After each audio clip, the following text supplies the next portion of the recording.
உங்களுடைய இந்த பொன்னான நேரத்துக்காக நன்றி. நம்ம இன்னைக்கு பார்க்க போகிறது ஒரு சூப்பரான ஹெல்த்தியான பொரியல் ரெசிபி தான் பார்க்க போகிறோம். முருங்கைக்காய் பொரியல் பார்க்க போகிறோம். வாங்க எப்படி செய்கிறதுன்னு பார்க்கலாம். ஃபஸ்ட்டு ஒரு பேனில் 5லேருந்து 6 ஸ்பூன் வரைக்கும் எண்ணெயை சூடு பண்ணிக்கலாம். எண்ணெய் சூடானதும் கடுகு சேர்த்து கடுகு வெடித்ததும் 3 பெரிய சைஸ் பெரிய வெங்காயம் பொடியை கட் பண்ணது உள்ளே சேர்த்துடலாம்.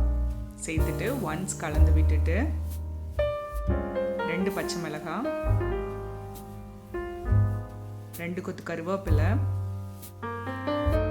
சேர்த்து வெங்காயம் வதங்கினதும்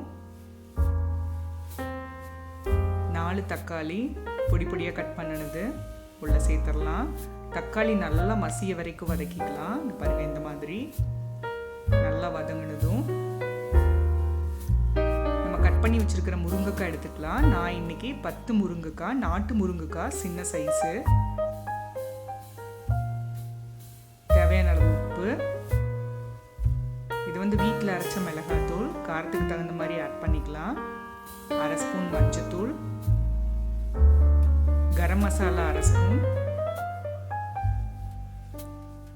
சேர்த்துட்டு இது எல்லாத்தையும் நல்லா கலந்து விட்டுடலாம். தேவையான அளவு தண்ணி சேர்த்துக்கலாம். தண்ணி சேர்த்து மூடி வச்சு நல்லா வேக வைக்கலாம். இங்க பாருங்க, இந்த அளவுக்கு தண்ணி எல்லாமே ட்ரை ஆகிற அளவுக்கு வெந்துடணும். இங்க பாருங்க, கொஞ்சம் கூட தண்ணி இல்லை, நல்லா கெட்டியா இருக்கு. அப்பதான் இந்த மசாலா எல்லாமே பார்த்தீங்கன்னா இந்த காயோடு சேர்ந்து சூப்பராக இருக்கும். இப்போ நம்மளோட சூப்பரான முருங்கைக்காய் பொரியல் ரெடி ஆயிடுச்சு.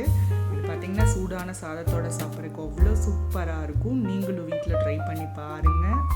அறுசுவைகளும் சங்கமிக்கட்டும் அனைவரது இல்லங்களிலும்.